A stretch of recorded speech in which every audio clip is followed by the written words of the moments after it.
Oke, haleluya, puji Bapak Yahweh. Kita akan mulai pembahasan kita mengenai Shavuot 2024. Haleluya.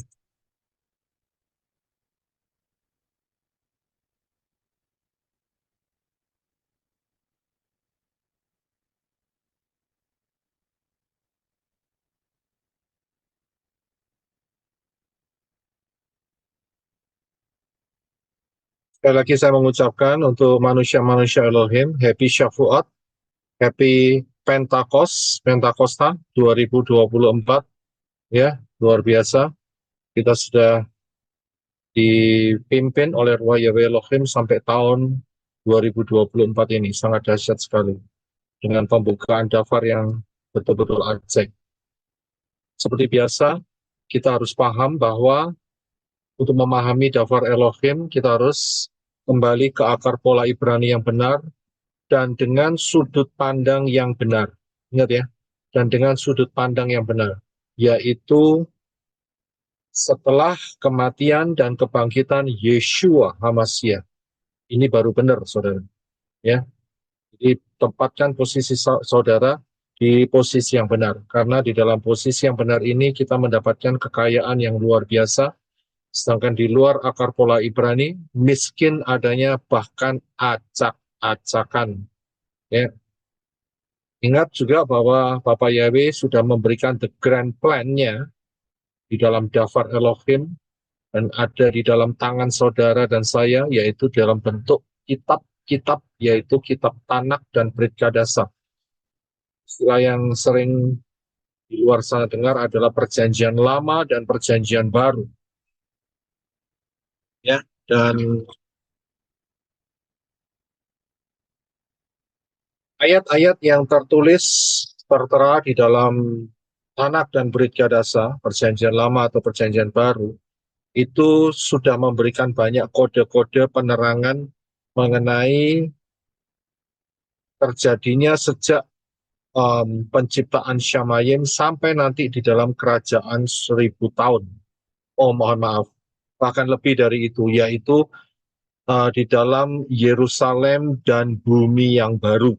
Ya, jadi setelah kerajaan 1000 tahun yang tidak lama lagi kita akan masukin, selesai dari situ maka dunia ini akan dibakar dengan api dan akan ada pengadilan tahta putih dan kemudian terjadi pemisahan, ya, yang namanya tidak ada di dalam kitab kehidupan akan dibuang di dalam lautan api untuk selama-lamanya. Sedangkan saudara dan saya yang sudah di rapture plus orang-orang yang ditemukan namanya dalam kitab kehidupan yang ada dalam kerajaan 1000 tahun, itu akan digiring masuk di dalam Yerusalem dan bumi yang baru. Ya, ayat-ayatnya sudah lengkap sekali. Haleluya. Kita akan masuk di dalam pembahasan Shavuot atau Pentakos 2024. Pentakos itu dari bahasa Yunani itu 50 penta, ya. Dan Shavuot adalah dari bahasa Ibrani. Kita akan lihat terlebih dahulu ayat-ayatnya, yaitu di dalam Imamat 23,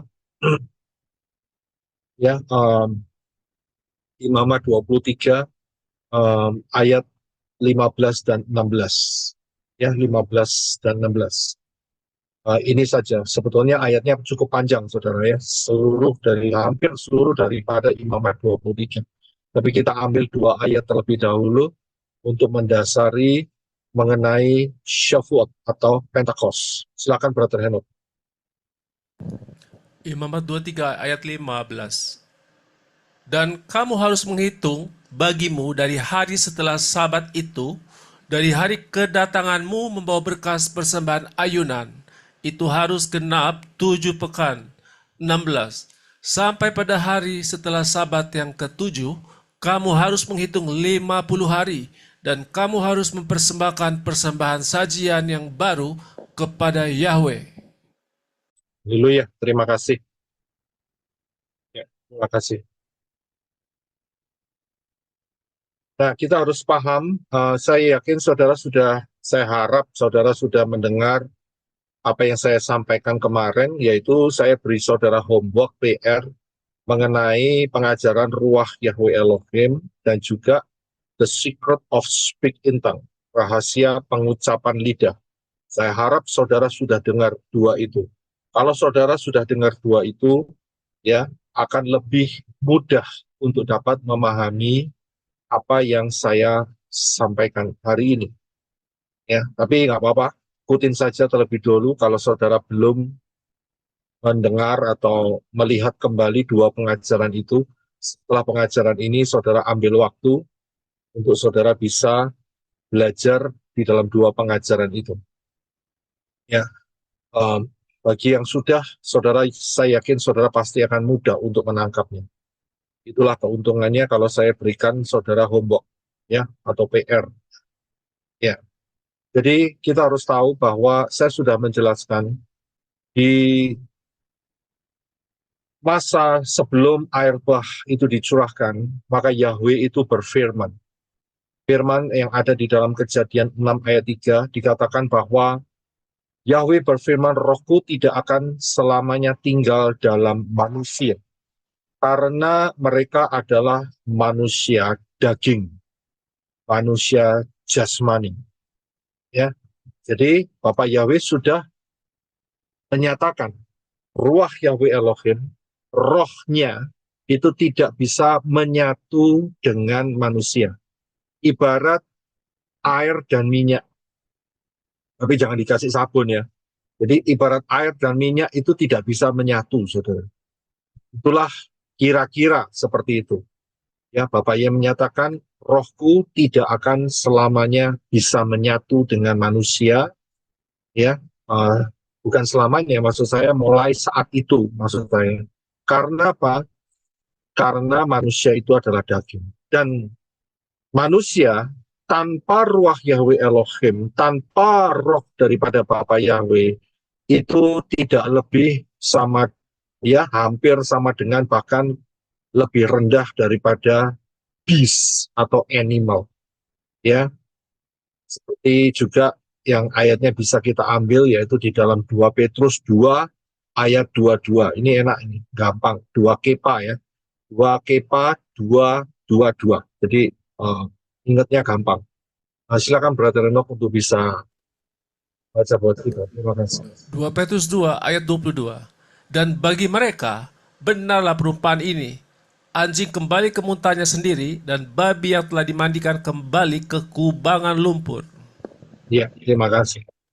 Jadi manusia tanpa ruah Yahweh Elohim itu nggak lebih dari binatang.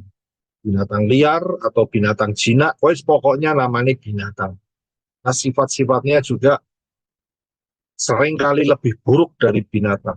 Ya, itulah manusia tanpa ruah Yahweh Elohim. Nah, cara kerja ruah Yahweh Elohim sejak di dalam firman-Nya yaitu dalam Kejadian 6 ayat 3 sampai Kisah Rasul pasal 2 ayat 1 sampai 3 ya.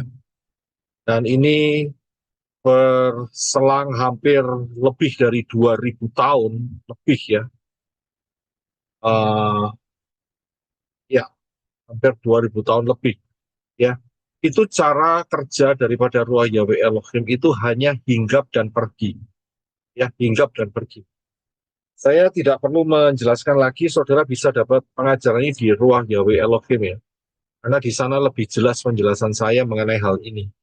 Tanpa ruah Yahweh Elohim, manusia adalah binatang. Dan cara kerjanya saat itu hanya hinggap dan pergi. Contoh yang saya berikan adalah Simpson. Pada saat ruah Yahweh Elohim turun ke atas Simpson, maka dia menjadi manusia yang super, yang luar biasa. Tetapi pada saat dia ditinggal oleh ruah Yahweh Elohim, dia tidak bisa apa-apa, bahkan dia tidak mampu mempertahankan 2 biji bola matanya. Saya bisa lihat, dia begitu betul-betul tidak mempunyai kemampuan apa-apa jika ditinggal oleh ruah Yahweh Elohim. Saudara tahu sendiri ceritanya, karena dia matanya tidak terkontrol, maka matanya dicungkil. Ya, saudara tahu sendiri. Jadi itu salah satu contoh. Ada masih banyak contoh yang lain. Ya, saya ambil salah satu contoh saja. Jadi, cara kerja Ruah Yahweh Elohim, ya, sejak kejadian 6 ayat 3 sampai Kisah Rasul, ya, nanti saat pencurahan Ruah Yahweh Elohim itu hanya hingga pergi, hingga pergi, hingga pergi. Saat dia hinggap, maka orang itu akan menjadi manusia yang super. Contohnya Daud, ada Ruah Yahweh Elohim, dia mengalahkan Goliat. Nah, itu salah satunya, ya. Kemudian Misael, hananya Azaria, dia dibakar dengan api, di tungku api, tidak terbakar. Karena ada Ruah Yahweh Elohim, ya kan, saat itu. Ya. Jadi hinggap, dan setelah itu dia, yaitu Ruah Yahweh Elohim pergi. Nah, di dalam cara kerja Ruah Yahweh Elohim setelah kematian dan kebangkitan Yeshua, ya, setelah kematian dan kebangkitan Yeshua, maka ingat ada perbedaan. Perbedaannya apa? Perbedaannya yaitu setelah kematian dan kebangkitan Yeshua, darah Yeshua memegang peranan yang sangat penting. Ya, darah Yeshua memegang peranan yang sangat penting dan sangat luar biasa. Kalau sebelum kematian Yeshua, maka dosa hanya ditutup dengan darah binatang, yaitu domba, lembu, sapi, atau burung merpati. Ya, akan tetapi setelah kematian Yeshua, maka yang membersihkan manusia atau menyingkirkan dosa itu adalah darah Yeshua.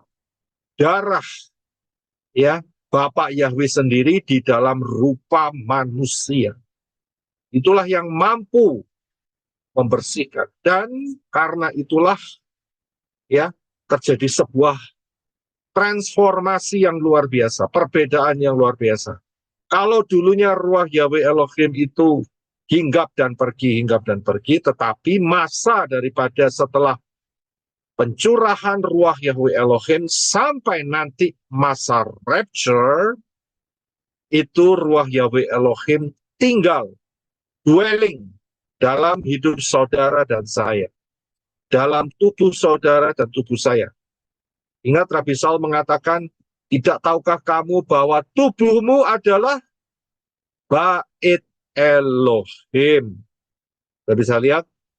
Dan ini juga dikatakan oleh Yeshua di dalam Yohanes 14 ayat 16 sampai yang ke-18. Silakan Brother Henok untuk baca sebentar.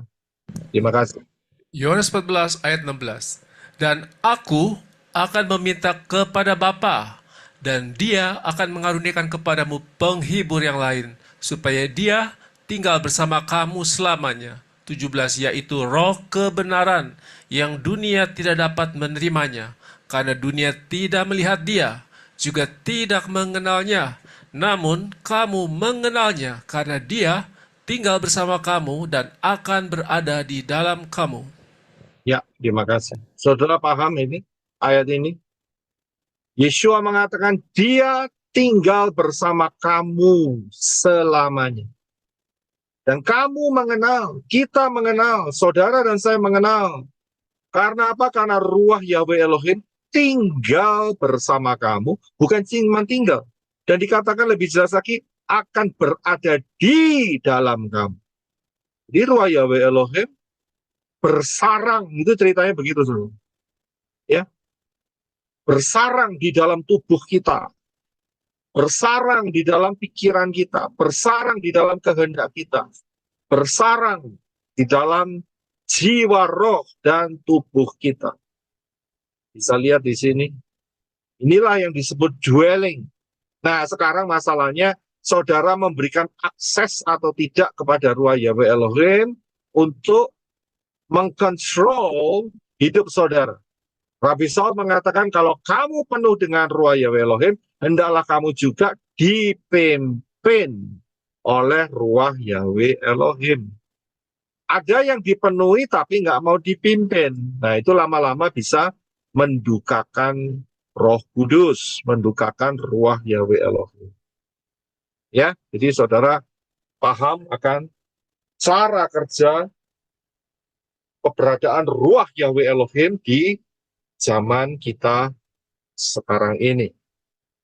Ya, tidak terlalu sulit karena kita sudah menerima darah Yeshua. Yang dilihat oleh Ruach Yahweh Elohim adalah ada darah atau tidak ada darah. Itu dulu.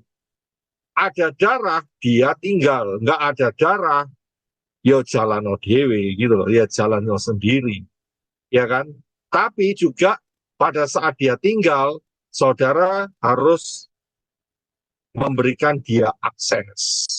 Kita bisa lihat untuk dia bisa menuntun, membimbing kehidupan saudara dan saya juga. Ya, saudara bisa lihat. Jadi kita harus kasih akses. Jangan Ruach Yahweh Elohim suruh tinggal, tapi nggak dikasih akses. Begitu ya. Untuk bergerak di dalam kehidupan kita. Ya, ini dahsyat, saudara. Ini dahsyat. Karena itu, hubungannya dengan speak in tongues. Speak in tongues itu nggak turun dari Syamayim, saudara. Nggak. Speak in tongues itu sudah ada di dalam saudara. Sudah ada karena prinsipnya adalah Ruach Yahweh Elohim itu sudah ada dalam hidup saudara. Jadi masalahnya cuma satu, yaitu saudara mau aktifkan atau tidak, begitu saja. Ya, jadi bukan saudara harus menunggu ada suara atau ada getaran atau apapun yang dari luar, tidak. Sesungguhnya sudah ada di dalam saudara, gitu loh. Ya, asal saudara di dalam Yeshua, Yeshua dalam saudara, itu sudah requirement-nya atau apa itu requirement? Apa ya requirement? Syarat persyaratan. Ya, terima kasih, Direktur. Terima kasih. Persyaratannya, ya persyaratannya itu sudah komplit, begitu loh. Tinggal saudara melangkah, ngerti maksudnya? Ya, seperti naik sepeda. Dulu waktu naik sepeda jatuh bangun, saudara, ya kan? Tapi kalau nggak dicoba, kalau saudara tidak pancal atau apa itu bahasa Indonesia yang baku ya, atau tidak saudara ya melakukan apa itu ya, dinaiki kemudian di kakinya di kayu ya seperti itu. Kalau saudara nggak jalan begitu loh, ya. Nah pas belum bisa mengaktifkan, tiba-tiba dapat konsep yang salah, kemudian mengeluarkan statement yang salah. Wah, itu parah, saya bilang. Ya, parah, saya bilang. Padahal speak in tongues itu adalah karya Ruach Yahweh Elohim. Dan nanti alasannya banyak. Harus bisa bahasa lain, bahasa manusia lain. Loh, jelas kok. Speak in tongues itu ada dua pengertian. Saudara, ikutin ya pengajaran saya mengenai the secret of speak in tongues. Ya, rahasia pengucapan lidah. Saudara akan sangat-sangat paham sekali di sana. Sangat jelas kok. Ya, jadi caranya adalah saudara pahami Ruach Yahweh Elohim sudah di dalam saudara dan saudara tinggal mengaktifkannya. Ya, saudara juga bisa putar puji-pujian, penyembahan di pelayanan menorah playlist dan saudara ikutin worship-nya. Itu bisa caranya begitu. Nyamber begitu loh ya. Jadi terkena impact-nya ya. Terkena impartasinya seperti itu ya. Dipaham dalam hal ini. Jadi Ruach Yahweh Elohim itu tinggal dalam kehidupan saudara saya ya. Nah, kita akan melihat sedikit sejarahnya mengenai Shavuot, di mana saat itu bangsa Yisrael dipimpin oleh Bapa Yahweh keluar dari Misraim, Mesir ya. Dan kalau siang hari dituntun dengan tiang awan, malam hari dituntun dengan tiang api, ya kan? Jadi siang hari kayak dipayungin begitu, malam hari juga nggak kedinginan, hangat begitu. Wah, luar biasa nggak ya? Itu tiap hari loh, saudara. Tiap hari, saudara. Bisa melihat seperti itu. Mana ada orang Indonesia lihat seperti itulah, nggak ada, saudara. Gitu? Ya kan? Mungkin adanya cuma satu kalau ada kebakaran. Jadi tiang awannya hitam. Ya kan, karena kebakaran. Nah, saya lihat di sini bahwa di satu titik Moshe itu diperintahkan kepada Bapa Yahweh untuk naik ke Gunung Sinai. Dan saat itu dia berpuasa 40 hari, 40 malam, tidak makan, tidak minum. Dan pada saat itu dia mendapatkan 2 loh batu. 2 loh batu. Ya, dari Bapak Yahweh yang natah batunya, yang nyiapkan batunya adalah Bapak Yahweh, yang nulis juga Bapak Yahweh, yaitu 10 ketetapan Yahweh. Ya.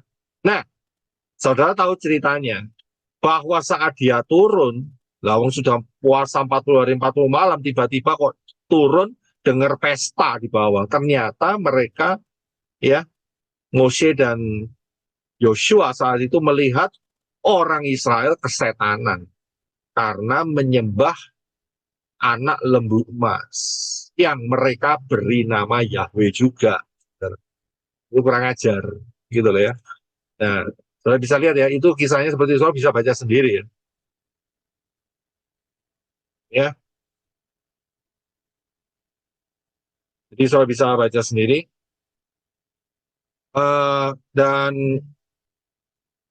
di satu titik, ya, Mose marah, ya, Mose marah. Dan apa yang terjadi?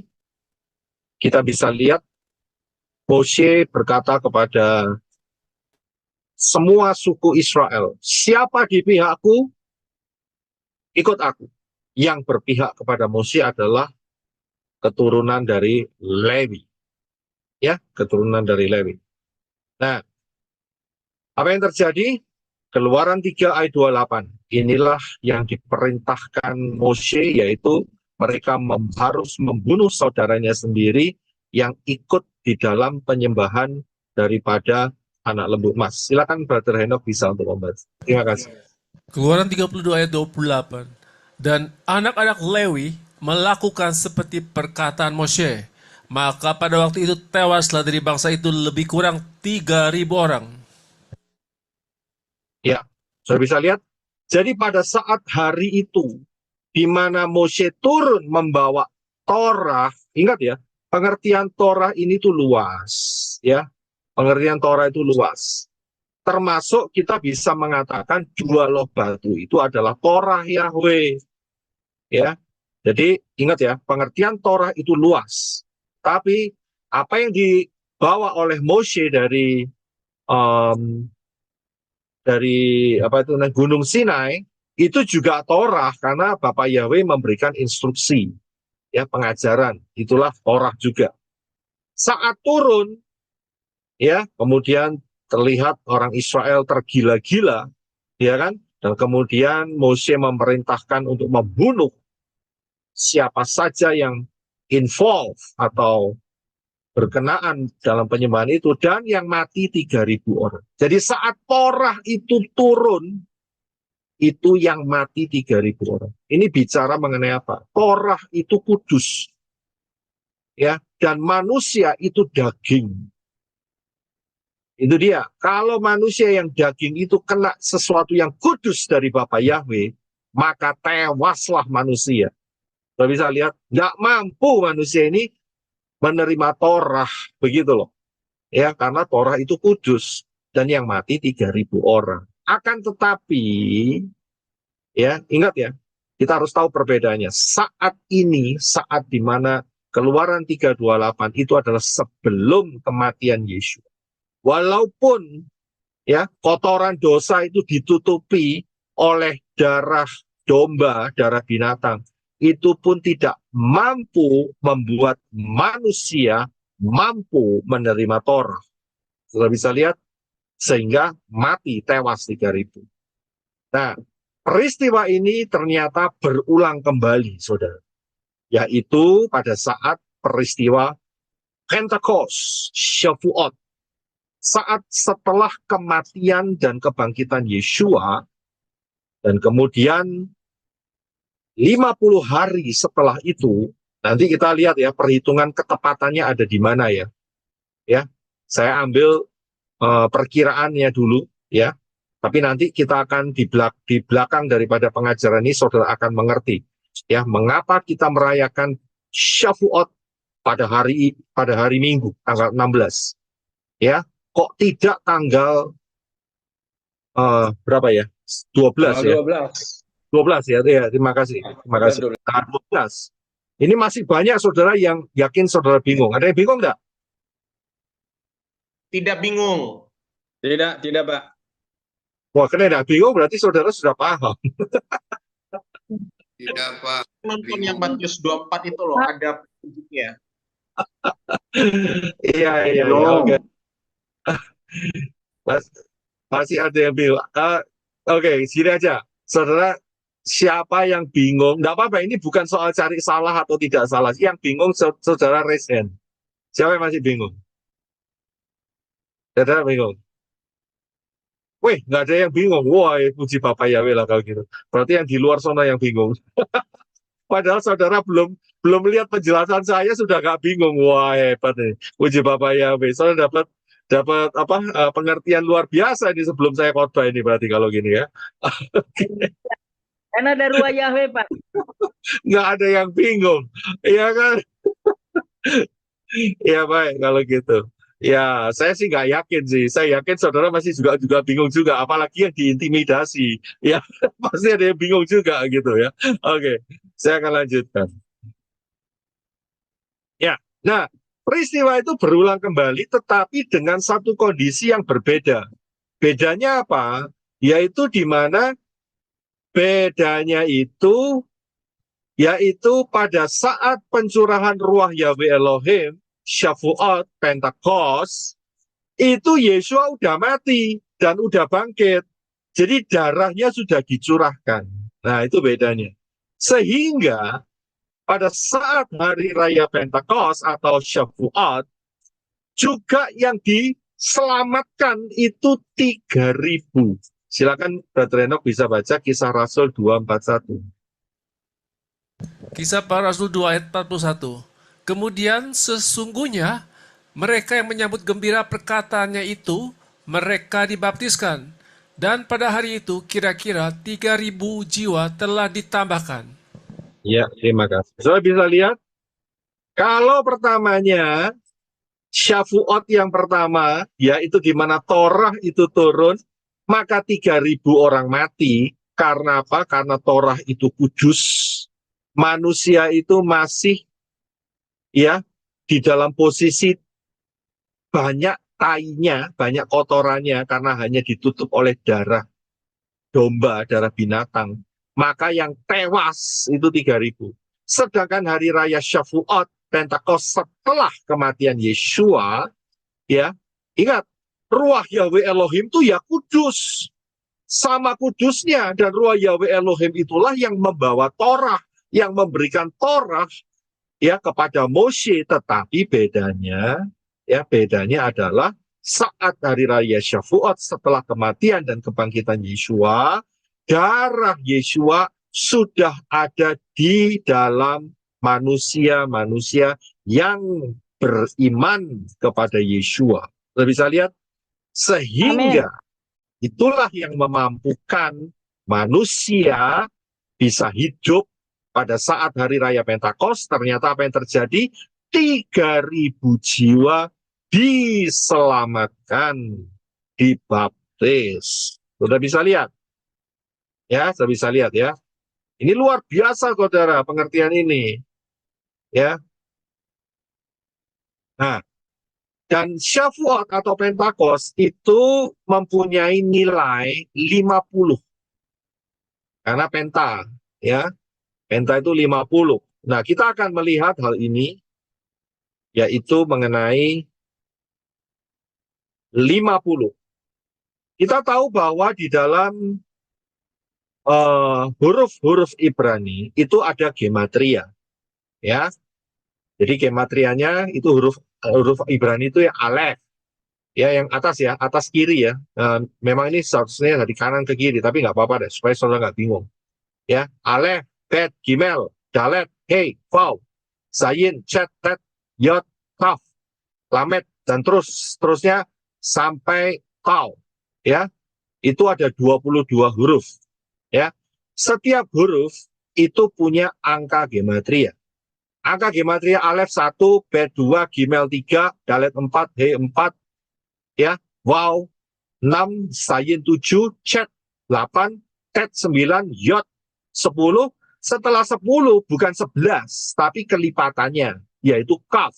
Huruf Kaf itu angka gematrianya 20, Lamet 30, Mem 40, Nun 50, Samek 60, Ayin 70, P 80, Sade itu 90, Kaf itu 100. Setelah 100 bukan 101 atau 110, tapi kelipatannya, yaitu Resh 200, Shin 300, Tau 400. Jadi itu cara kerjanya, ya. Saya yakin mungkin ini khusus buat yang di luar sono yang belum paham, ya. Jadi ini bukan 1 sampai 22, tidak. Memang ada 22 huruf, tapi setiap huruf mempunyai angka gematria dengan cara yang seperti saya ungkapkan tadi. Nah, kita lihat angka gematria yang 50 itu, Shavuot atau Pentakos itu, ya, yang Shavuot itu adalah huruf Nun. Ya, hurufnya adalah Nun. Ya, hurufnya Nun. Nah, kalau kita lihat huruf Nun, itu mempunyai beberapa makna. Ya, dan sebetulnya Nun ini piktografnya, saya nggak tampilkan ya sayang di sini. Piktografnya itu adalah ikan. Ya, jadi ada beberapa simbol yang memberikan meaning atas huruf Nun ini. Ya, kalau bisa lihat, kita akan lihat satu persatu. Yang pertama adalah simbol daripada kesetiaan dan kerendahan hati. Ya, dan ini disimbolkan dengan burung merpati. Ini simbolnya. Seperti saat setelah Yeshua keluar dari air, saat dibaptis oleh Yohanan Pembaptis, maka yang turun adalah burung serupa dengan burung merpati. Serupa. Bapak Yahweh menggunakan elemen burung merpati. Salah satunya karena burung merpati itu tidak mempunyai gallbladder. Siapa tahu yang namanya gallbladder? Empedu. Iya, makasih. Bahasa Indonesianya adalah empedu. Jadi kalau tahu saudara, empedu itu rasanya pahit. Ya, jadi ini satu-satunya burung yang juga mempunyai keunikan, yaitu tidak ada kepahitan.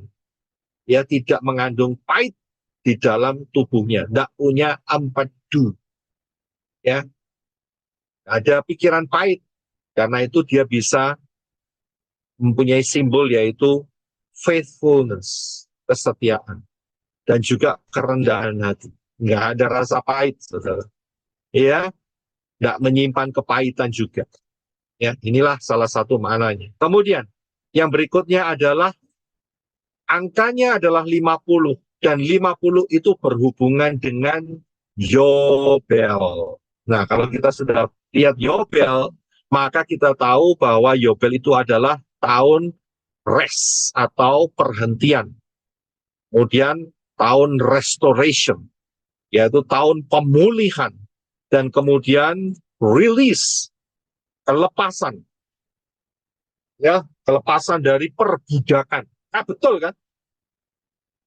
Saat Ruah Yahweh Elohim turun, maka terjadi kita bisa rest, kita bisa mendapatkan rest, apa itu namanya? Damai, beristirahat di dalam tangan Bapa Yahweh.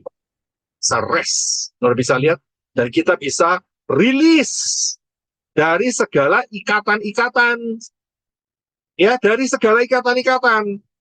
Jadi kalau sampai hari ini saudara masih ada yang terikat, yaitu dengan kertas atau apa itu namanya, godong, apa itu, daun, ya, daun kretek, kertas, ya kan, nyedot, kereta api dan sebagainya. Wah, ini saudara harus minta tolong sama Ruah Yahweh Elohim yang ada dalam hidup saudara.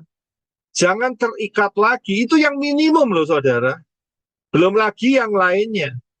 terlepas, ada kelepasan yang Yeshua HaMashiach lakukan melalui Ruach Yahweh Elohim yang ada dalam hidup saudara untuk melepaskan saudara dari segala ikatan-ikatan. Saya bisa lihat, dan saudara direstorasi kehidupan saudara.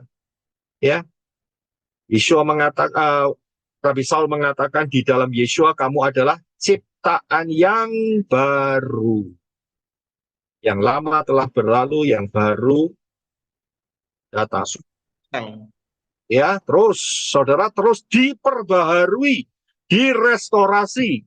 Hendaklah engkau diperbaharui di dalam alam pikiranmu. Rabbi Saul mengatakan demikian. Kita bisa lihat, dan ini merupakan tahun Yobel. Nah, ini Yobel spiritual, saudara. Ya, nanti Yobel fisik itu kapan? Kapan? Yobel fisik. Rapture 1000 tahun, Pak. Kerajaan 1000 tahun. Betul. Itu secara fisik dunia ini. Ya, secara fisik dunia ini.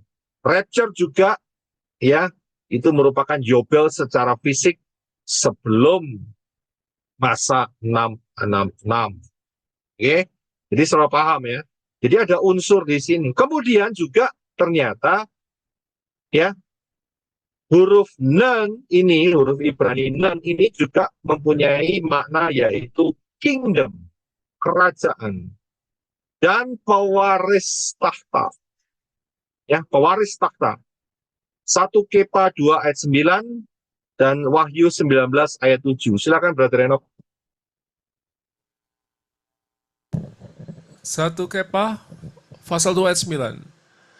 Namun, kamulah bangsa yang terpilih, imamat yang rajani, bangsa yang kudus, umat yang dimiliki Elohim, supaya kamu memberitakan kehebatannya yang telah memanggil kamu dari kegelapan ke dalam terangnya yang ajaib. Wahyu 19 ayat 7. Marilah kita bersukacita, marilah kita bersukaria, marilah kita memberikan kemuliaan kepadanya, sebab pesta perkawinan anak domba telah tiba dan mempelai wanitanya telah mempersiapkan dirinya. Haleluya. Luar biasa ya rencana Bapak Yahweh. Saudara dikasih down payment seperti itu, yaitu Ruach Yahweh Elohim. Dikasih sesuatu yang berharga sebagai jaminan, ya, nantinya saudara menjadi pewaris tahta. Luar biasa, enggak? Dan kita hidup di dalam kerajaan Elohim. Ya, dalam kerajaan Elohim. Luar biasa, saudara. Ya, kita diberi kesempatan yang sangat dahsyat, pengertian yang luar biasa. Ya, jangan sampai kehilangan kesempatan yang seperti ini.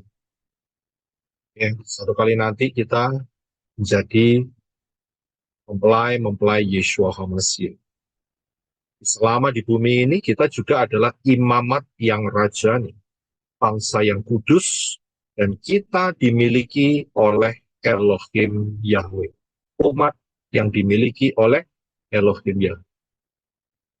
Ya, sangat luar biasa sekali. Dan kita mendapatkan ini karena anugerah. Bukan karena pekerjaan kita, bukan karena hasil usaha saudara, bukan karena kebaikan saudara, atau apapun yang saudara kerjakan, tidak. Ini anugerah. Kita dimasukkan, diangkat, diadopsi menjadi keluarga Elohim. Luar biasa. Ya. Haleluya. Dan sekali lagi, sebelum saya lanjutkan, saudara jangan lupa 2 pengajaran ini. Sebetulnya ada satu lagi, yaitu Ruach Yahweh Elohim 7000. Jadi kalau saudara bisa mendapatkan 3 pengajaran ini, dan hari ini sangat luar biasa sekali. Ya, jangan lupa ambil waktu untuk belajar Dafar Elohim, merenungkannya, dan terus bertumbuh di dalamnya. Luar biasa. Sekarang, saya akan bawa saudara untuk melihat mengenai perayaan Shavuot. Ya. tanggal berapa, ketepatannya, waktunya, maksud saya begitu. Ya, pertanyaannya adalah apakah perayaan Shavuot memiliki tanggal yang tetap? Jawabannya Tidak. Tidak, Pak. Tidak, Pak. tidak, karena Tidak, saudara sudah ngikutin, ya. Tapi yang di luar sana kadang-kadang masih kebingungan. Baik, kita akan lihat pelan-pelan, ya. Kita akan lihat pelan-pelan. Pertanyaan yang berikutnya yaitu ada 2 hari raya dari 7 hari raya yang ditetapkan oleh Yahweh, yang tidak tertulis tanggalnya, ya. Yahweh tidak tertulis tanggalnya. 2 hari raya, yaitu hari raya apa dan hari raya apa? Habikurim Buah sulung. Buah sulung sama Safuot, Pak. Ya. Hari Habikurim, Pak, dan Safuot. Ya, terima kasih. Saudara rata-rata sudah paham, yaitu bahwa 2 perayaan ini itu tidak tertulis tanggalnya, yaitu perayaan buah sulung dan Shavuot. Ya, perayaan buah sulung dan perayaan Shavuot. Kita akan lihat ayat-ayatnya, agak sedikit panjang, nggak apa-apa. Cuman dari ayat-ayat ini kita akan belajar banyak, yaitu di dalam Imamat 23, saya ambil yang penting-penting saja, yaitu ayat 5, 6, 9, 10, 11, 15, 16, 23, 24, 26, 27, 33, dan 34. Silakan Brother Enoch, saudara akan melihat 7 hari raya ada di Imamat 23. Silakan Brother, terima kasih. Imamat 23 ayat 5. Pada bulan pertama, pada hari ke-14 bulan itu, di antara sore dengan petang, itulah Pesah bagi Yahweh. 6. Dan pada hari ke-15 pada bulan itu, itulah perayaan hari raya roti tidak beragi bagi Yahweh. Selama 7 hari kamu harus makan roti tidak beragi. 9.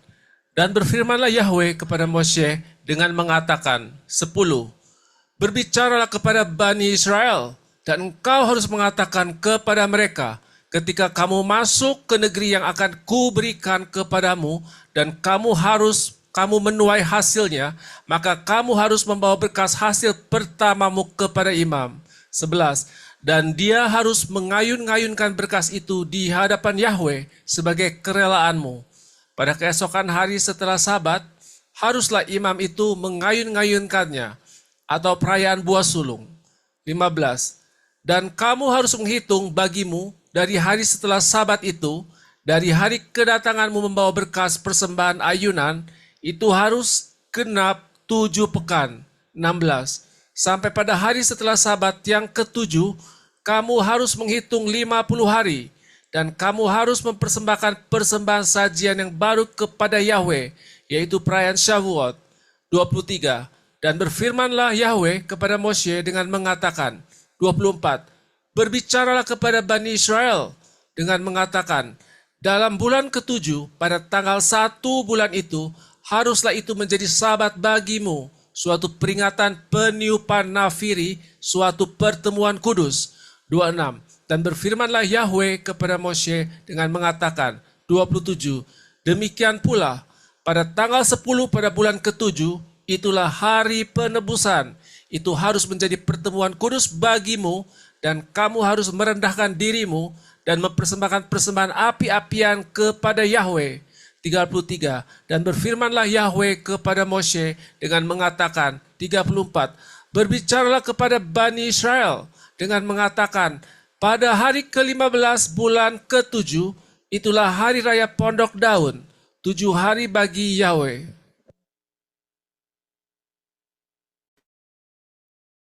Ya, terima kasih.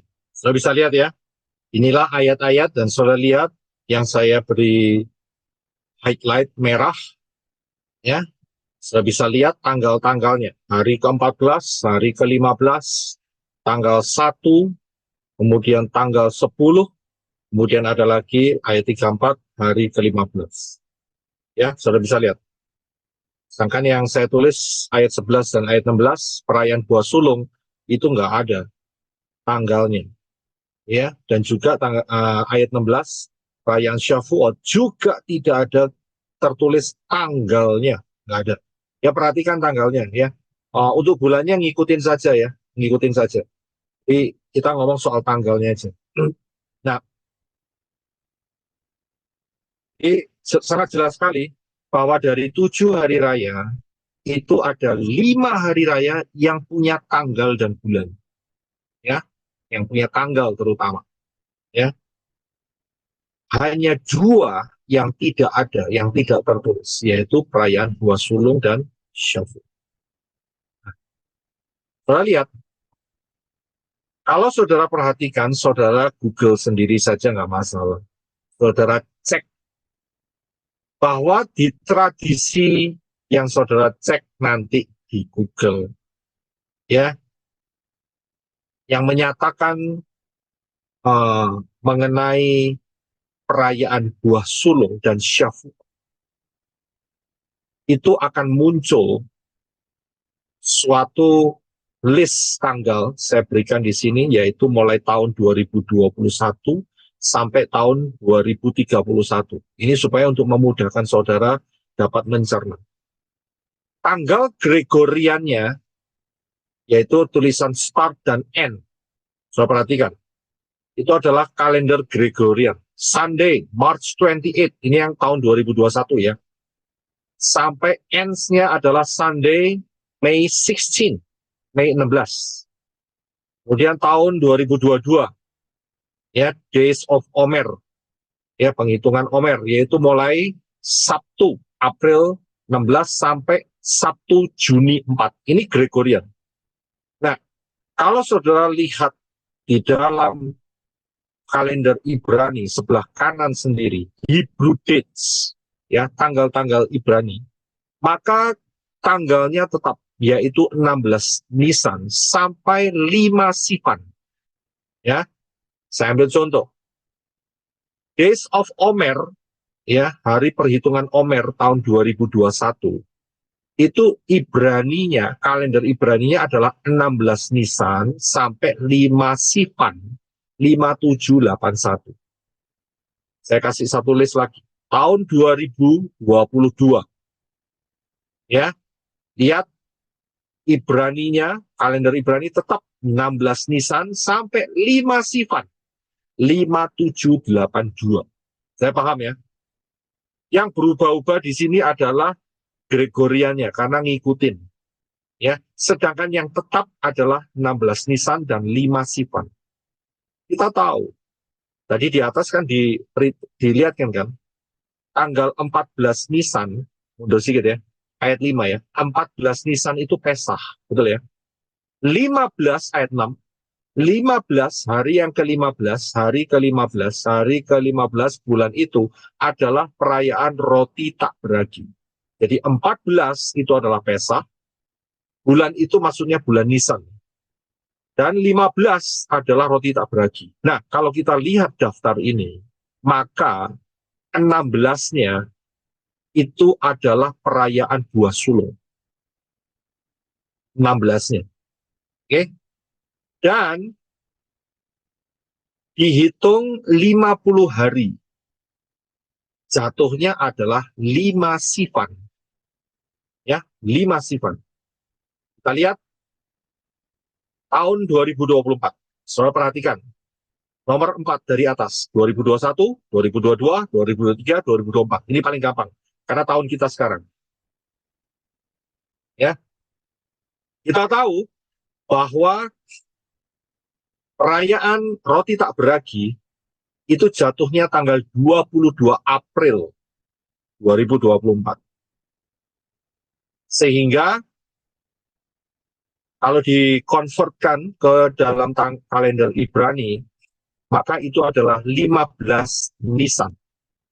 Nah, sedangkan April 23, ya, yang lalu, hari Selasa, itu adalah 16 Nisan. 16.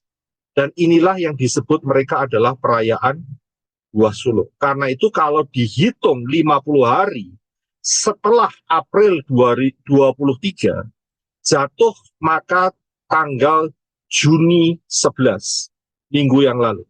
Dalam minggu ini, hari Selasa, Juni 11. Ya, Juni 11 yaitu tanggal 5 Sivan.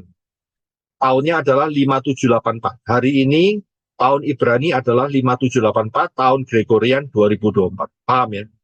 Jadi inilah tradisi yang ada dan tidak berubah. Perhatikan, dari tahun 2021 sampai tahun 31, yang namanya perayaan Buah Sulung itu selalu dijatuhkan tanggal 16 Nisan semuanya. Lihat, kalender Ibrani sebelah kanan, semuanya 16 Nisan. Nggak ada yang 17, 18, 19, 20. Nggak ada. 16 dari atas sampai bawah. Sudah bisa lihat? Sedangkan perayaan Shavuot juga sama. 5 Sivan. Ya, selalu 5 Sivan. Dari tahun 2021 sampai 2031. Ini diwakili 10 tahun ya. Ini belum tahun-tahun sebelumnya, podo wae saudara ya. Sama saja, sami mawon. Ya kan? 16 Nisan sampai 5 Sivan. Inilah periodenya. Perayaan Buah Sulung buat mereka adalah 16 Nisan sampai 5 Sivan. Akhirnya ada 5 Sivan, yaitulah perayaan Shavuot. Ya, paham di sini. Nah, sekarang kalau kita cross-check tradisi Yahudi dengan Torah yang tadi nih, yang kita baca di atas, ya kan? Kira-kira apa jawabannya? Karena di dalam Imamat 23, ini yang mewakili Torah ya. Ya. Ini ada perhitungan hari ke-14, hari 15, kemudian perayaan Buah Sulung kan tanda tanya kan? Kita akan cari di sana. Kemudian perayaan Shavuot kita juga akan cari. Kemudian ada perayaan peniupan nafiri ayat 24, tanggal 1, tanggal 10 adalah hari penebusan, ya kan, Yom Kippur, dan kemudian hari ke-15 yaitu Pondok Daud. Jadi ada 2. Ini yang kita akan fokus. Saya harap saudara bisa paham sampai di sini. Fokus ya. Secara list saya buat lebih gampang seperti ini saudara. Pesah 14 Nisan. Roti tak beragi 15 Nisan. Buah Sulung kita akan cari. Shavuot kita akan cari. Perayaan Nafiri 1 Tisri. Yom Teruah Rosh Hashanah. Pendamaian Yom Kippur 10 Tisri. Pondok Daun 15 Tisri. Perhatikan ya. 7 hari raya yang ditetapkan Bapak Yahweh, ada 5 yang ada tanggal dan bulannya, ada 2 yang harus kita cari sekarang. Ya, yang harus kita cari. Tapi buat orang Yahudi tadi udah tetap. Betul kan? Saudara lihat, saya kembali. Listnya kan tetap nih. Buat orang Yahudi, ya, Buah Sulungnya tetap 16 Nisan. Shavuotnya tetap 5 Sivan. Benar kan? Ya, itu kan menurut orang Yahudi. Berdasarkan perhitungan Omer. Ya, kita lihat ya, benar ya. Kita kembali. Buat kita sekarang ini PR. Buah Sulungnya itu kapan carinya untuk berhubungan dengan Shavuot. Nah, kita akan lihat. Saya ada 2 pertanyaan. Pertanyaan begini. Mengapa dalam Imamat 23 Yahweh tidak menetapkan tanggal perayaan Buah Sulung dan perayaan Shavuot? Padahal kalau kita lihat listnya tadi, orang Yahudi tadi, jelas mereka sudah menentukan Buah Sulung itu adalah 16 Nisan, Shavuot adalah 5 Sivan.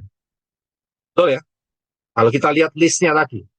Tapi pertanyaan saya, pertanyaan yang muncul, yang harus ditanyakan, ya, kita pinggirkan dulu listnya itu, dan kita fokus di dalam Imamat 23 saja. Mengapa perayaan Buah Sulung dan Pentakos itu tidak ada tanggalnya yang tertulis?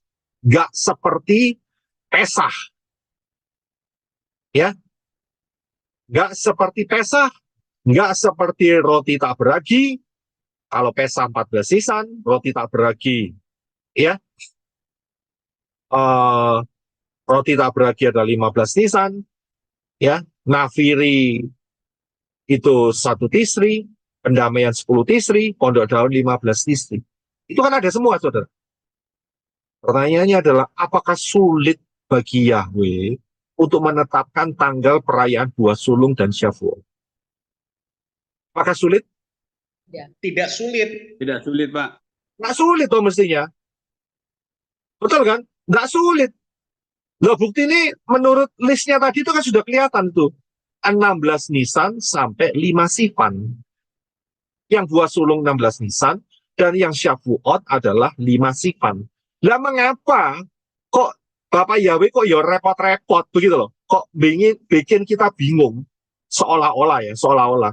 Kok ditulis ayat 10 dan 11 dan ayat 15 dan 16 dengan memberikan sebuah perhitungan yang harus kita pikirkan gitu loh. Lah kalau dia ngomong aja ya kan, hari ke-16 haruslah engkau membawa ke negeri hasil ayunan dan ayun-ayunkan. Itulah perayaan buah sulung. Lah ya Isa loh. Ya Isa kan ngomong kayak gitu. Dan kemudian dan kamu hitung setelah itu ya kan 50 hari setelah itu ya itulah 5 Sifan gitu. Atau tanggal 5 bulan itu gitu ya kan. Itulah hari yang ke-50 setelah perayaan buah sulung. Lah gampang tuh mestinya. Lah kok bulat gitu loh. Seolah-olah ya, seolah-olah ya. Kok membingungkan 2 hari raya ini? Begitu. Kan sebetulnya Bapak Yahweh mampu kalau dia bilang pada tanggal 16 bulan itu, maka engkau akan membawa berkas-berkasmu dan diayun-ayunkan. Dan hitunglah setelah 50 hari setelah itu, yaitu tanggal 5 bulan itu, ya kan? Maka itulah hari raya Syafuot gitu misalnya kan. Ya kan? Kan bisa seperti itu. Apakah sulit? Sebetulnya kan tidak sulit toh. Nah, ini satu rahasia yang harus digali. Ya, satu rahasia yang digali. Nah, kita akan lihat ya. Perhitungan penentuan buah sulung dan perayaan Syafuot. Ini yang kita akan lihat. Ya. Saya berikan kuncinya. Kuncinya yaitu untuk mencari atau menentukan perayaan Syafuot. Itu harus dicari dulu kapan perayaan buah sulung. Ya. Jadi cari dulu buah sulungnya. Karena apa? Ya, karena perayaan Syafuot itu dihitung 50 hari dari perayaan buah sulung. Ya, jadi ada 50 hari interval, ada 50 hari jenjang waktu. Ya, karena itu kita fokus di buah sulungnya dulu. Kalau buah sulungnya ketemu, maka Syafuotnya pasti ketemu. Karena tinggal nambah 50 hari. Sudah paham ya? Jadi, kalau sampai buah sulungnya kita tahu, ya, ketepatannya, maka kita bisa ngitung. Tambahi saja 50, dan itulah perayaan Syafuot. Ya, oke, kita akan masuk di dalam pembahasan ini. Yang pertama, saudara perhatikan. Kita akan kembali ke perayaan yang pertama terlebih dahulu, supaya saudara mudah. Yaitu di dalam ayat yang ke-5 dan ayat yang ke-6.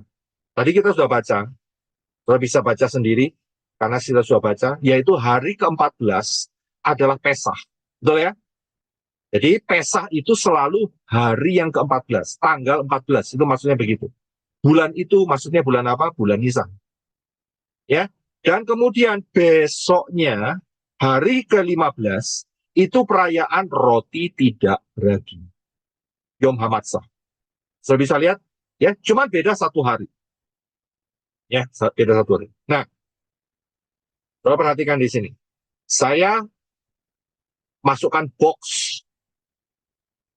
untuk Pesah dan roti tak beragi, itu kiri atas, saudara bisa lihat ayat 5 dan ayat 6. Saya masukkan box tersendiri supaya saudara dapat paham. Ayat yang berikutnya yang kita akan cari, ingat ya, yang akan kita cari terlebih dahulu bukan Syafuot, tetapi perayaan buah sulung. Ya, buah sulung. Ya, paham. Ayatnya adalah di dalam ayat 9, 10, dan 11, Imamat 23. Ini yang kita cari. Ya. Nah, dikatakan bahwa ayat yang ke-11, dia harus mengayun-ayunkan berkas itu di hadapan Yahweh. Itu kan, betul kan? Buah sulung kan diayun-ayunkan. Betul ya? Pada keesokan hari setelah Sabat. Ya, setelah Sabat. Nah, ini dia yang harus saudara cermati. Dikatakan pada keesokan hari setelah Sabat. Ada berapa Sabat yang kita kenal? Ada berapa? 3, Pak. 3 Sabat. Pak. 3 Sabat apa saja? Mingguan Sabat tahun mingguan, sabat gadol, tahunan. sabat milenial. milenial. Ya, oke. Yang milenial kita pinggirkan dulu karena itu jaraknya 1000 tahunan. Ya. Sedangkan kita ini lagi bicara mengenai acara tahunan. Kalau acara tahunan, maka sabat yang kita maksudkan hanya dua, yaitu sabat gadol dan sabat mingguan. Nah, yang di luar sana pasti bingung. Apa itu sabat gadol? Sabat gadol itu sabat besar. Gadol itu besar. Ya, ingat ya, gadol bukan dodol. Beda, ya, beda. Dodol itu makanan, gadol itu besar. Ya, sabat gadol itu sabat besar. Jadi perayaan besar. Ya, perayaan besar. Misalnya 17 Agustus. Nah, itu perayaan besar, Saudara. Betul ya? Itu perayaan besar. Nah, jadi itulah kalau di dalam kalender Ibrani itu saat itu ada liburan. Kenapa libur? Oh, 17-an, Pak. 17 Agustus. Ya, berarti itulah yang namanya libur besar. Jadi sabat gadol adalah sabat besar. Ya. Dan 17 Agustus itu waktunya beda-beda, Saudara. Apakah setiap tahun 17 Agustus itu selalu hari Senin? Atau apakah 17 Agustus itu selalu hari Rabu atau Kamis atau Jumat? Kan tidak tuh ya. Kan itu berubah-ubah, Saudara. Ya kan? Saya nggak tahu tahun ini 17 Agustusnya kena hari apa, saya nggak tahu. Tapi yang jelas tahun depan, ya, tahun depan berbeda, Saudara. Berbeda. Ya. Jadi sabat gadol itu berubah-ubah. Bisa jadi sabat gadol itu kenanya hari Sabtu. Nah, kalau Sabtu itu namanya sabat mingguan. Saudara harus paham di sini. Ya. Jadi ada dua sabat. Satu sabat gadol yang selalu berubah-ubah, ya, harinya. Yang satu adalah sabat mingguan. Sabat mingguan itu Sabtu. Jangan saudara mikir sabat itu minggu. Itu pikirannya wong Yunani. Orang Yunani itu ngomong sabat itu minggu. Ada yang ngomong juga sabat itu tiap hari. Wes tambah kacau lagi. Namanya sabat itu ya Sabtu, Saudara. Sabado, sabat, ya, Sabtu. Ya, nggak bisa dirubah itu, Saudara. Hari ke-7 itu sabat. Ya, nah kita paham. Jadi antara sabat gadol dan sabat mingguan. Sabat gadol bisa jatuhnya hari Sabtu. Bisa, karena sabat gadol itu selalu berubah-ubah. Contohnya apa? Apakah 17 Agustus bisa jatuh pada hari Sabtu? Ya bisa, Pak. Sabtu biasanya selalu libur kan. Pegawai negeri kan libur Sabtu. Nggak pas. Hari itu 17-an sisan. Acaranya upacara, habis itu sisanya ngopi, ya toh, libur sebabnya. Betul kan? Jadi pas tanggal 17 hari besarnya itu pas hari Sabtu. Jadi itu kira-kira seperti itu. Paham ya? Nah, kita lihat yang selanjutnya. Saudara perhatikan. Tanggal 14 Pesah itu bukan sabat gadol. Bukan. Ya, bukan sabat gadol. Apa buktinya Pesah itu bukan sabat gadol? Siapa yang mau jawab? Apa buktinya Pesah 14 Nisan bukan sabat gadol? Buktinya karena baru pas tanggal 15-nya itu laki-laki se-Israel itu diwajibkan naik ke Yerusalem. Oke, kita tampung. Terima kasih Brito. Sister Rice. Baik, Pak. Di dalam kitab Imamat, Saja ya. Saya beri 4 aja, jadi nggak terlalu panjang. Sister Rice, Sister Welda, Sister Julinda, Sister Trivena. Sister Rice, mengapa 14 Nisan Pesah bukan sabat gadol? baik, Pak. Di dalam Ya. kitab Imamat, di situ dituliskan bahwa kamu hendaknya merayakan hari raya Pesah itu pada jam 3 sampai jam 5, apa berapa gitu, Pak, tetapi tidak diperintahkan untuk berhenti dari aktivitas, Pak.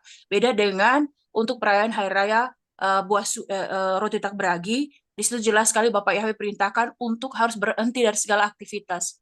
Jadi artinya bahwa tidak ada perintah dari Bapak Yahweh untuk berhenti aktivitas pada saat tanggal 14 Nisan, Pak. Hanya kita diwajibkan untuk merayakan hari raya Pesak sendiri. Terima kasih, Pak. Ya, oke, terima kasih. Sister Welda mau nambahin? Iya, hampir sama Pak. Cuman pada saat Yeshua disalibkan itulah buktinya bahwa eh, itu bukan sabat gadol, tetapi sabat gadol adalah pada saat sabatnya itu pada saat sore menjelang malam di saat Yeshua harus diturunkan dari kayu salib karena di saat menjelang malam itulah eh, sabatnya Pak. Terima kasih Pak. Ya, terima kasih, Sister Welda. Nah, Sister Julinda? Sama Pak dengan yang dinyatakan oleh Ibu Rica dan Ibu Helda. Terima kasih. Sister Trivena? Ya, saya kira bukan sabat gadol karena itu mengingat waktu bangsa Israel keluar dari tanah Mesir ya. Itu waktu Pesa itu Pak. Jadi tidak disebut sabat gadol karena mereka lagi dibawa keluar. Begitu Pak. Ya, terima kasih. Berarti memang betul semua. Ya, tanggal 14 Nisan itu mereka pergi ke Pilatus. Mereka pergi ke Herodes, balik lagi ke Pilatus, ya kan?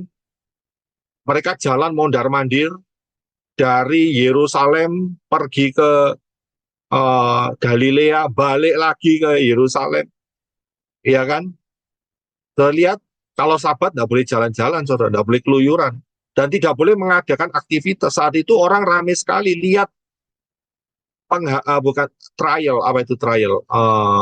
Proses penghakiman ya, daripada Yeshua.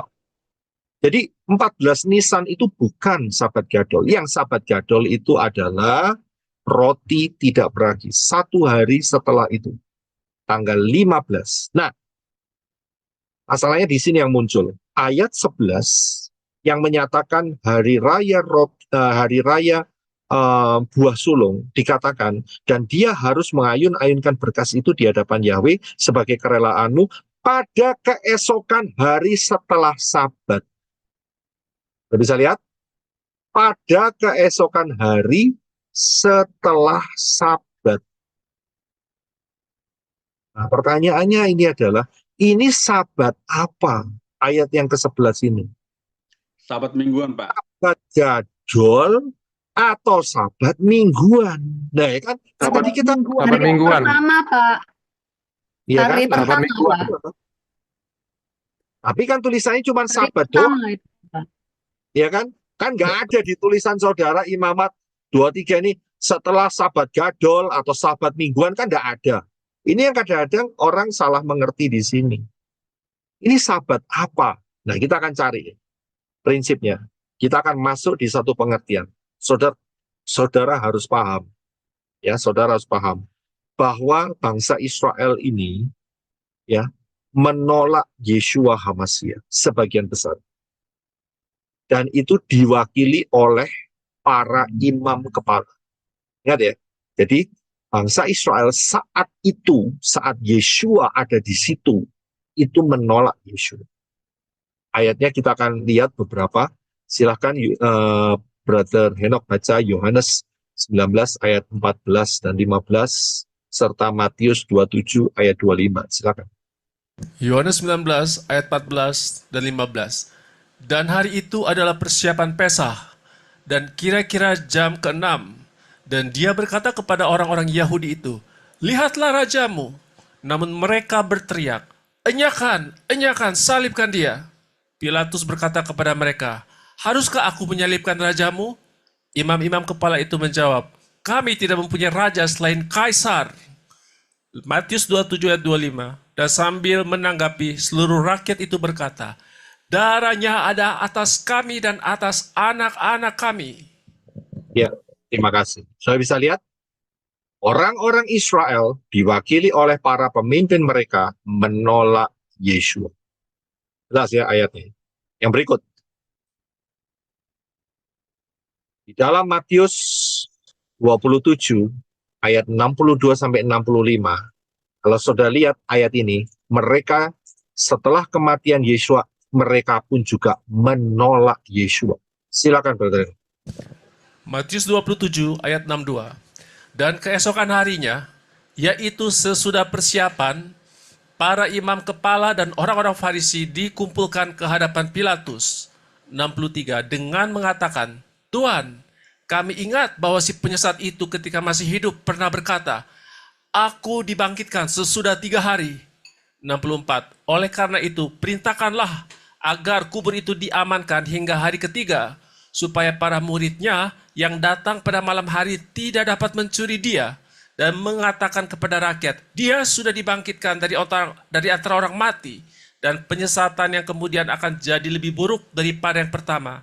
65. Dan Pilatus berkata kepada mereka, kamu mempunyai penjaga, pergilah, amankanlah sebagaimana yang kamu tahu.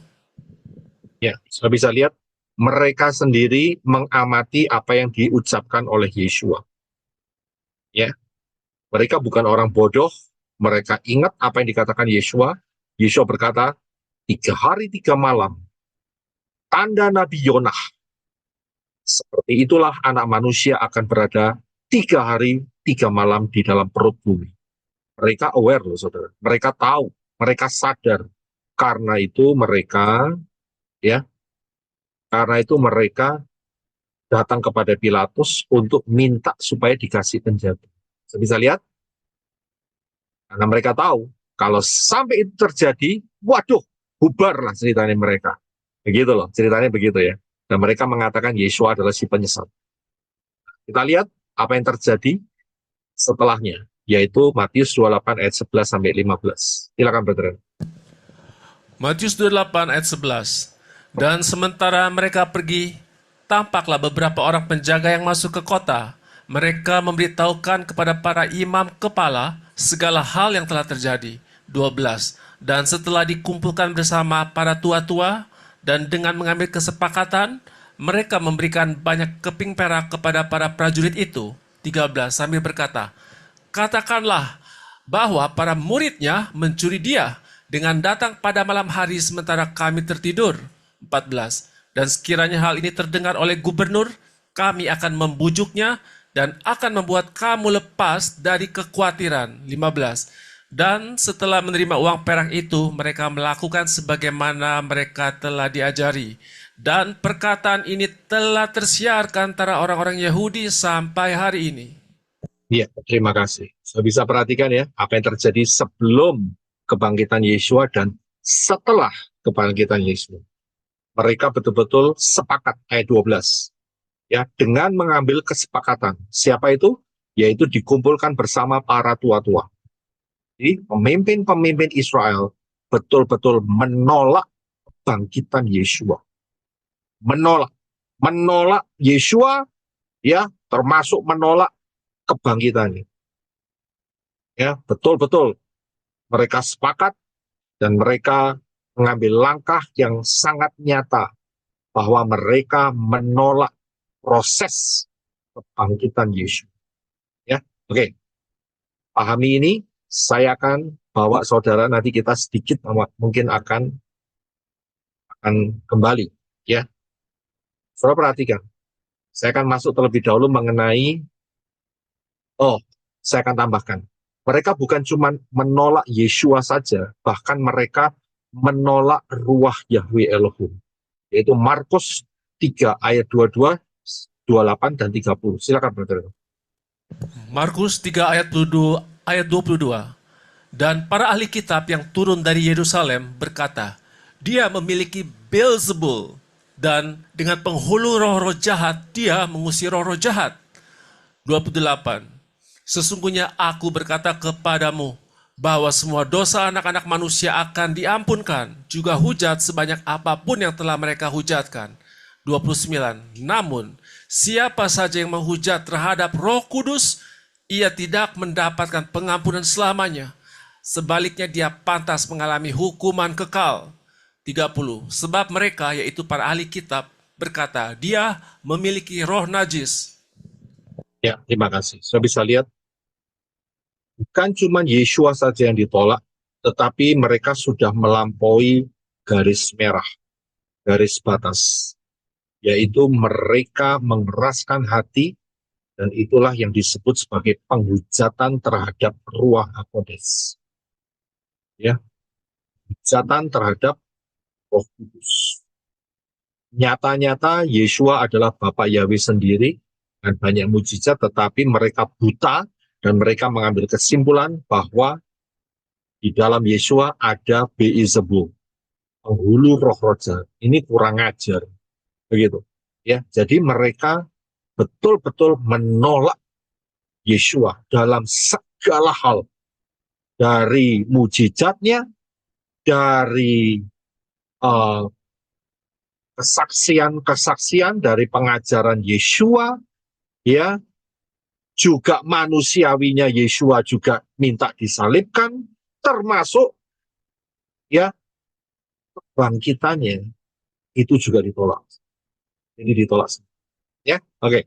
Setelah siman baik-baik, kita akan lihat spirit penolakan ini.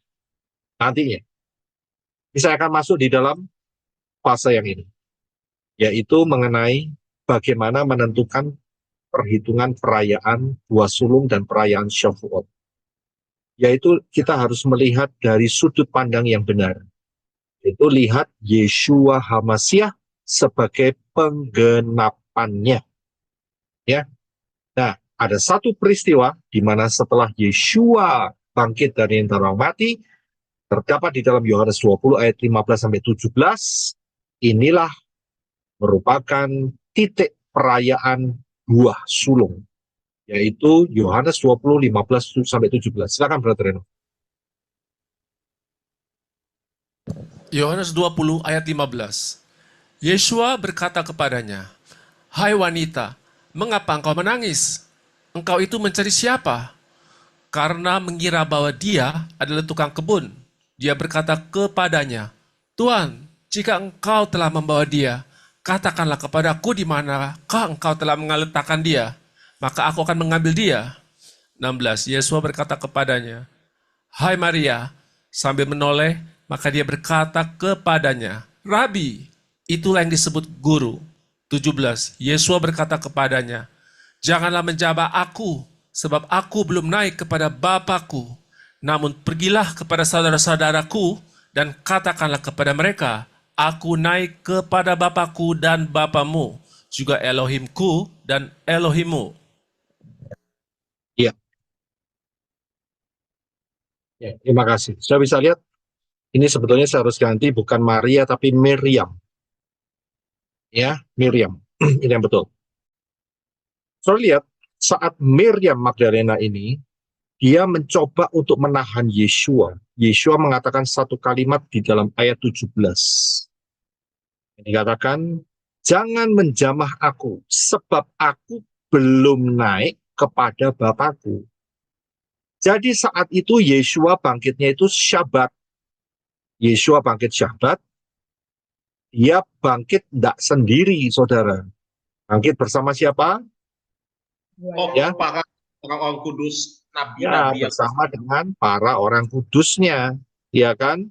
Ya Abraham, ya Yosef, ya kan?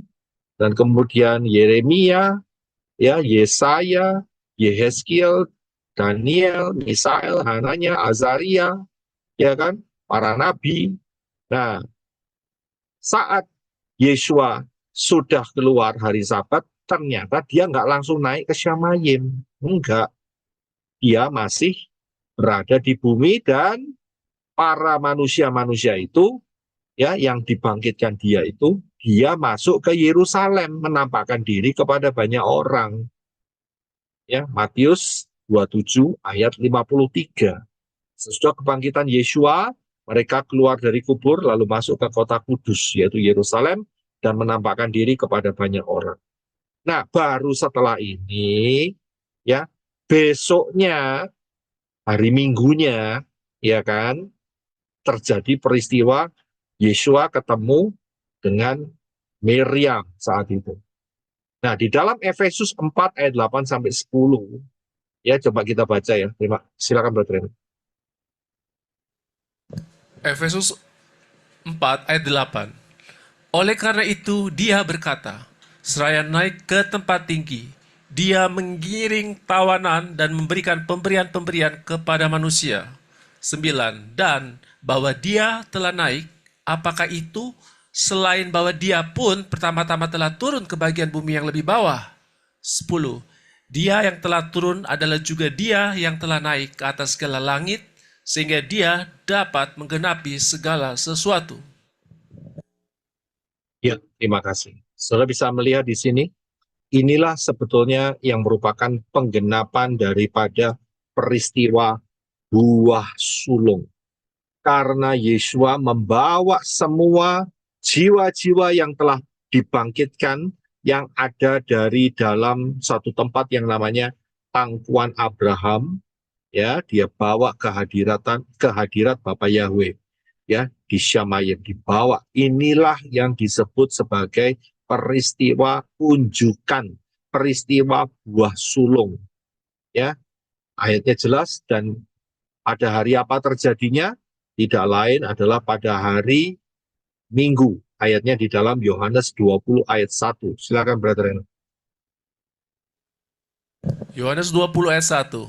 Dan pada hari pertama pekan itu, pagi-pagi sekali ketika hari masih gelap, datanglah Maria Magdalena ke kubur itu, dan dia melihat batu itu sudah terangkat dari kubur itu.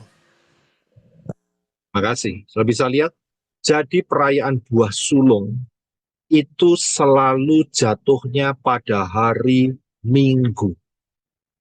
Ya, pada hari Minggu itu selalu. Karena tertulis peristiwa ini, ya. Tapi kalau saudara lihat dari list yang di atas, buah sulung mereka jatuhnya hari Selasa tahun ini.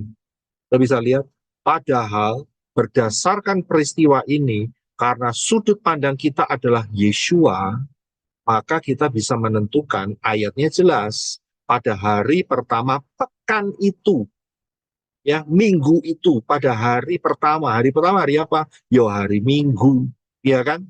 Jadi dengan sudut pandang yang jelas, maka dengan sudut pandang yang jelas dan tepat, yaitu Yesua, kita bisa menentukan hari raya buah sulung adalah selalu pada hari Minggu.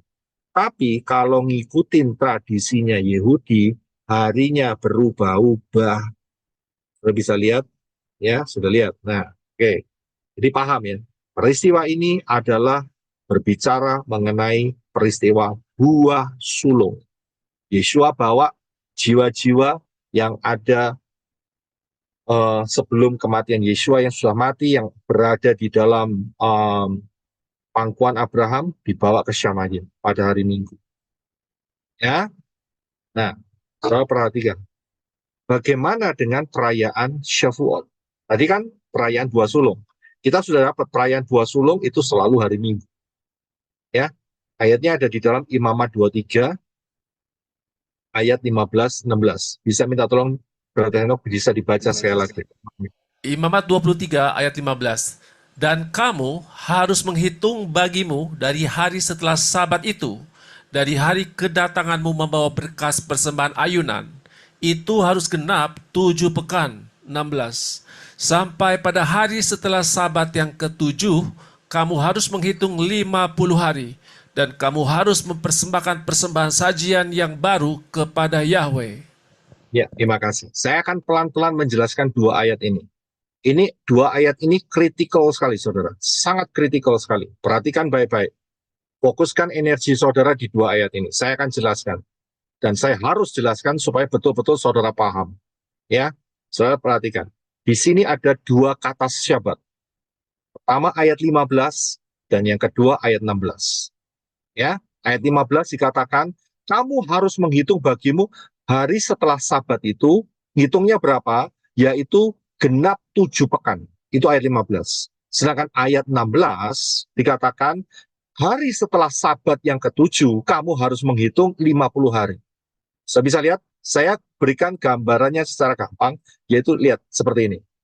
Jadi ayat 15 dikatakan, hari setelah Sabat itu, ngitungnya itu harus 7 pekan. 7 pekan itu adalah 7 hari. 7 hari itu 1 minggu ya. Dikali 7 jadi 49 hari. Tapi dihitungnya dari Sabat itu. Begitu.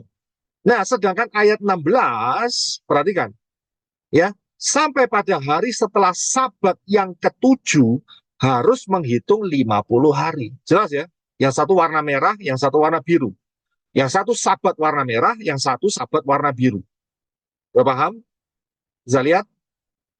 Ya, oke. Sekali lagi. Yang merah, ayat 15, itu harus dihitung 49 hari. Sedangkan ayat 16 dihitung 50 hari. Saudara tahu apa perbedaannya? Apa perbedaannya? Yang merah dengan yang biru. 7 pekan tambah 1 hari, Pak. Ya, Hemitah dan Yobel, Pak. oke. Ini akan memperjelas saudara. Yang merah dan yang biru. Yang merah, Sabat itu adalah perayaan buah sulung.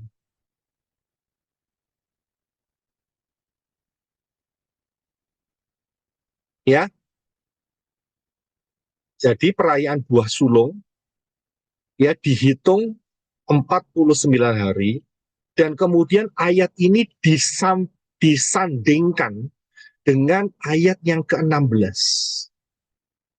Ya, ayat yang ke-16 yaitu Sabat yang ke-7 dihitung 50 hari. Dua ayat ini digandeng.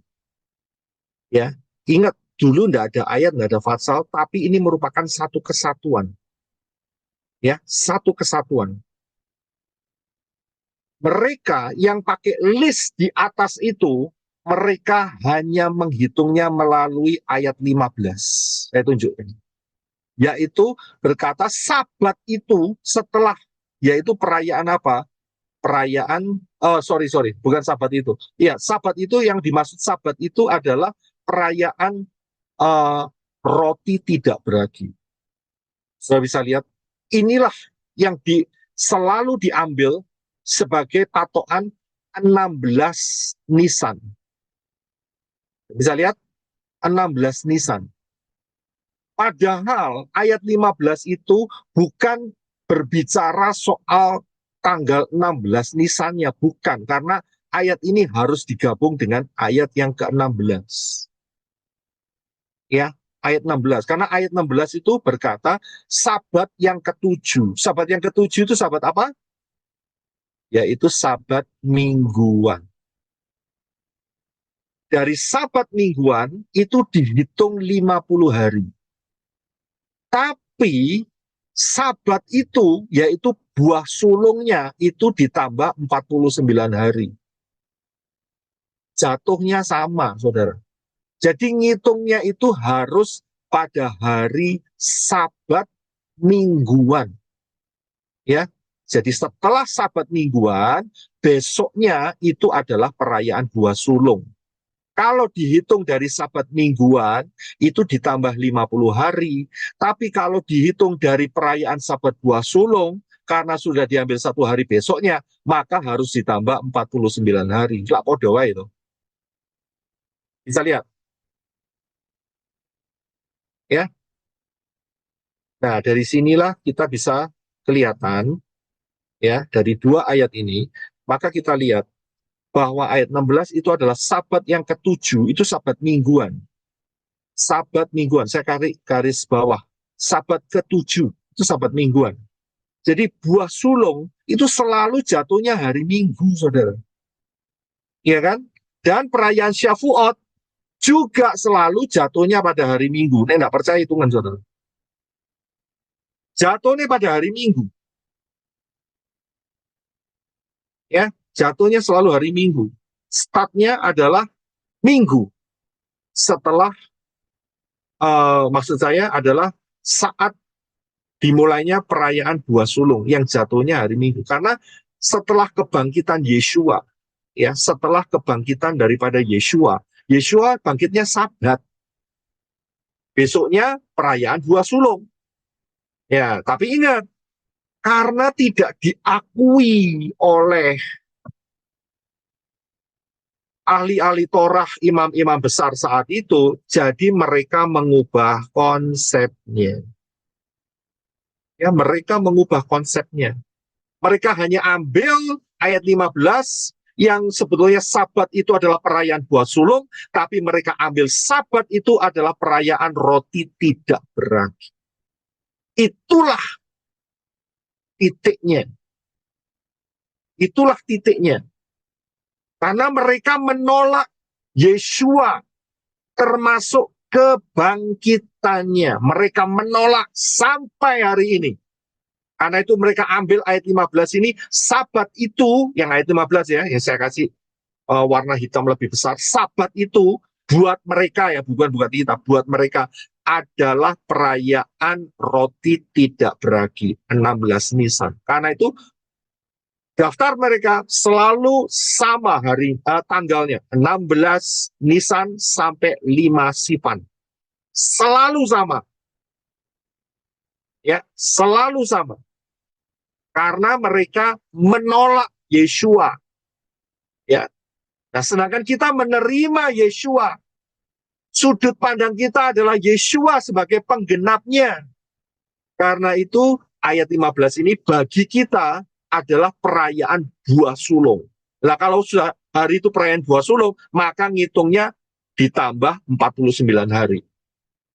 Tapi kalau ngitungnya dari Sabat mingguan, di mana Yeshua bangkit saat itu hari Sabat, maka ditambah 1 hari, yaitu ditambah 50 hari. Ya, jadi perayaan buah sulung itu selalu jatuh hari Minggu, Shavuot itu selalu jatuh hari Minggu. Saudara perhatikan, ya, saudara perhatikan, hari Minggu itu sama dengan hari pertama atau hari ke-8. Betul ya? Ya betul lah. Mari Minggu, hari Sabtu kan setelah hari ke-7 kan balik lagi. Ya kalau putaran itu jadi hari pertama. Tapi kalau diteruskan ya termasuk hari ke-8. Jadi hari Minggu itu bisa hari ke-1 atau hari ke-8. Tergantung penerapan sudut pandang. Ya, tapi sama. Hari pertama, hari ke-8 ya sama.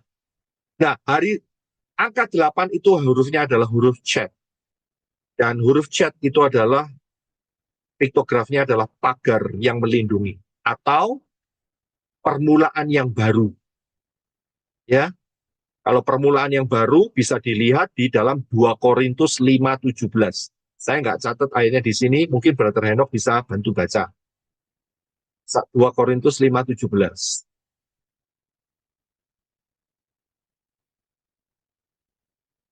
2 Korintus 5:17. 2 Korintus 5 ayat 17. Jadi, jika seseorang ada di dalam Hamasiah, ia adalah ciptaan baru. Hal-hal yang lama sudah berlalu. Lihatlah, segala sesuatu telah menjadi baru. Ya, saudara bisa lihat. Jadi di dalam Hamasiah kita masuk di hari ke-8. Kita menjadi baru. Kita adalah ciptaan yang baru. Itu 8. Dan 8 itu juga berbicara mengenai eternal. Ya, kalau angka 8 itu saudara tidurkan, itu lambangnya infinite.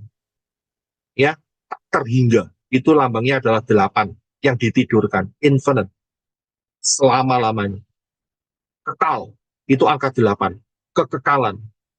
Jadi kita diperbaharui di dalam kekekalan. Kemudian juga maksudnya dipagari, karena piktograf dari angka huruf Chet, angka 8 ini, ya, gematrianya angka 8, itu artinya pagar atau dipagari atau disembunyikan. Kolose 3 ayat 3. Silakan Brother. Kolose 3 ayat 3. Sebab kamu sudah mati dan hidupmu sudah tersembunyi bersama Hamasiah di dalam Elohim. Ya, jadi hidup saudara tersembunyi, dipagari, ada penyertaan khusus, ada perlindungan khusus. Kolose 3 ayat 3. Dan itu adalah angka 8, huruf Chet. Saudara akan dipagari selama saudara ada di dalam Yeshua, Yeshua di dalam saudara. Tadi kita sudah baca, kita sudah mendengar Yohanan pasal yang ke-6. Betul? Engkau di dalam aku di dalam kamu. Ya kan? Dipagari. dan kita dapat hidup yang kekal. Ini luar biasa, saudara. Jadi hidup kekal itu bukan berjalannya nanti saat manusia itu mati. Tidak. Saat sekarang ini loh. Kita ini sudah masuk dalam hidup yang kekal. Tinggal nunggu tebus tubuh.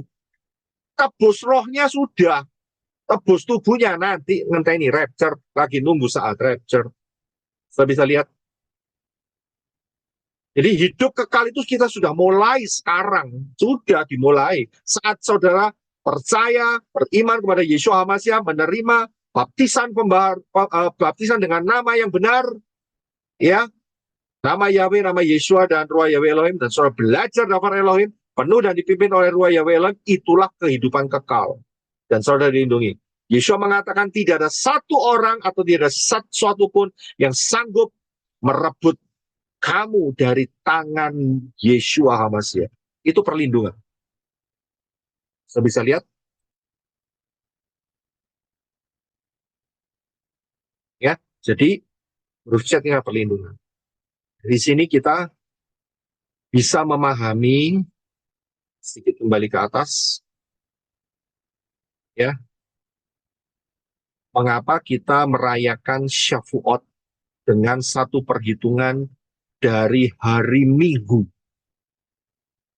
Dan dari hari Minggu maksudnya saat buah sulung. Ya, saat buah sulung hari Minggu, maka perayaan Shavuot jatuhnya juga hari Minggu. Nah, bagaimana dengan orang-orang yang tidak merayakan Shavuot pada hari Minggu? Berarti mereka kena spirit apa tadi? Spirit penolakan kepada Yeshua. Itulah spirit. Jadi mereka adalah sebetulnya mereka itu labelnya saja, labelnya atau kedoknya saja itu percaya Yahweh dalam Yeshua. Tapi sudut pandangnya mereka tarik sebelum kematian Yeshua. Dan mereka terkontaminasi, tercampur dengan spirit Yahudi, yaitu spirit yang menolak Yeshua HaMashiach. Silahkan saudara pilih mau ikut tudung yang itu atau keluar dari sana. Itu saja. Sudah bisa lihat?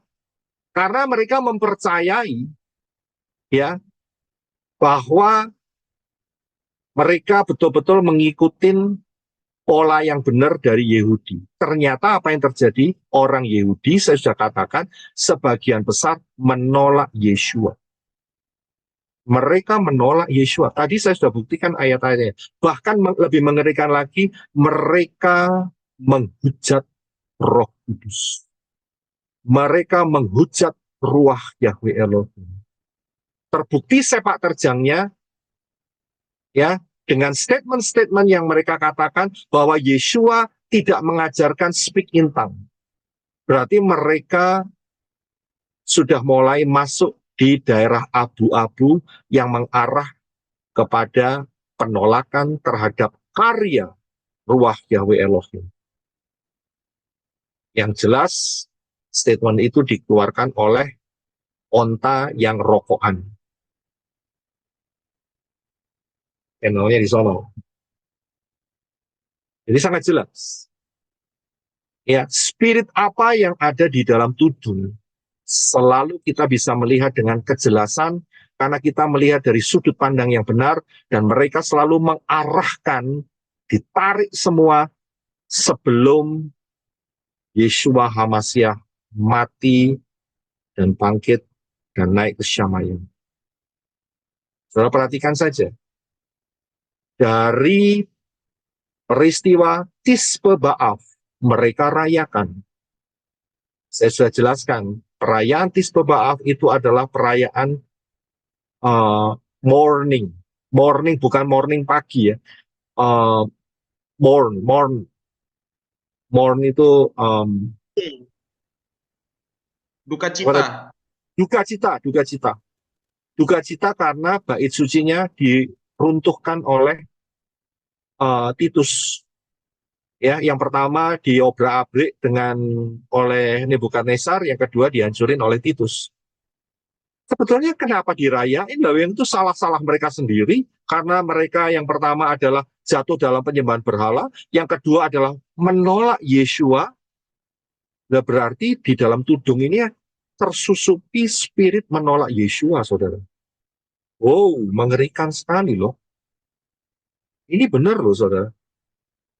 Ya, kelihatannya mereka pakai nama Yeshua, pakai nama Yahweh, tetapi sebetulnya ya ada celah-celah di mana setan bekerja. Kalau tidak begitu ya ngapain mereka kok ngerayain Tisbe B'Av? Kok ikut-ikut berkabung karena Israel kehilangan bait suci? Nah, kok jelas kok ternyata karena mereka menolak Yeshua kok. Biarlah darahnya ditimpakan atas kami dan anak-anak kami. Lah kok ikut-ikut berkabung? Nah ini loh saudara, aneh kan? Ikut loh berkabung, bahkan cabang-cabangnya sekalian. Spirit apa yang menyusup? Saudara bisa lihat kan? Ya spirit kita mundur aja sedikit lah. Kenapa peristiwa itu terjadi? Karena saat pengadilan di Pilatus, mereka meneriakkan, biarlah darahnya tertimpa atas kami dan anak-anak kami. Iya kan? Kami tidak punya raja selain kaisar. Itu kan tadi ngomong gitu, saudara. Kan menolak Yeshua. Ya berarti dalam tudung itu ada spirit menolak Yeshua, saudara. Cuman topengnya doang gitu loh. Topengnya saja yang dia pakai. Ya, percaya Bapak Yahweh dalam Yeshua HaMashiach. Topengnya doang gitu loh. Ya, cuman mukanya saja, tapi dalamnya tidak begitu, saudara. Kemudian lihat aja mengenai perayaan buah sulung dan Pentakos. Siapa yang diikutin? Apakah pola yang kita selidikin tadi dengan luar biasa yang dalam Imamat pasal yang ke-23? Atau mereka mengikuti pola daripada perhitungan Omer? Jelas mereka ngikutin perhitungan Omer. Lah kalau mereka perhitungan Omer, ya berarti ya podo sama dengan orang Yahudi saat itu yang berkata sama Pilatus, ini penyesat ini nanti nyatanya 3 hari lagi bangkit loh. Ya, supaya penyesatan ini tidak lebih luas lagi. Kamu kasih aku penjaga. Jadi mereka menolak yang namanya peristiwa buah sulung yang digenapi oleh Yeshua saat dia bertemu dengan Miriam. Di mana dia berkata, Yeshua berkata, jangan tahan aku karena aku belum pergi kepada Bapa. Dia tolak itu, saudara. Jelas, kalau dia menerima, pasti syahwatnya sama dengan kita. Pasti. Karena tidak sama, berarti mereka ikut yang satunya. Yaitu siapa? Yang ikut spirit yang mengatakan Yeshua itu penyesat. Padahal topengnya pakai ngomong apa? Percayalah kepada Bapa Yahweh dalam Yeshua HaMashiach. Tapi spirit di dalamnya apa? Ngata-ngatain Yeshua itu penyesat. Oh ya gak parah, saudara. Kita bisa lihat, belum lagi soal makan tubuh Yeshua, minum darah Yeshua. Itu pun ya ditolak. Ngakunya nerimanya cuma setahun sekali. Belum lagi nolak praying in tongues, karya daripada Ruah Yahweh Elohim. Termasuk sunat, brit milah. Kacau nggak spirit mereka? Kacau. Nah itu saudara mau kacau atau mau rapture? Itu aja. Bisa terlihat jelas sekarang. Ya. Kalau saudara nggak paham, saudara hanya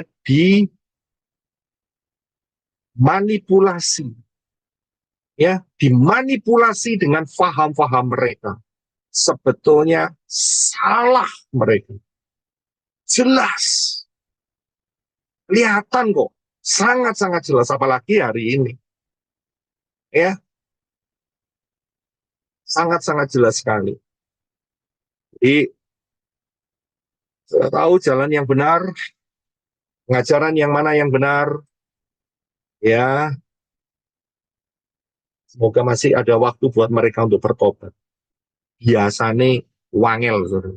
Wangel itu susah, sulit biasanya karena mereka harus mempertahankan ya, opini mereka.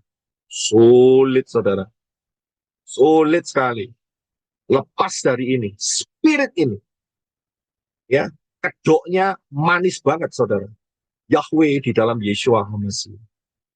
Tapi, kalau saudara cek lagi secara detail, ada spirit penolakan terhadap Yeshua. Ada spirit mengata-ngatai Yeshua penyesat. Ya mana buktinya? Ya karena dia merayakan Days of Omer, ya perhitungan Omer. Ya, mereka tidak mengakui bahwa buah sulung itu jatuhnya hari Minggu. Tidak mengakui. Ya, ini tidak mengakui, ya mengakui sing mana? Ya, jelas mengakui yang satunya yang mengatakan Yeshua penyesat. Berarti dia mengakui kan, secara tidak langsung kan, tapi kan tetap mengakui.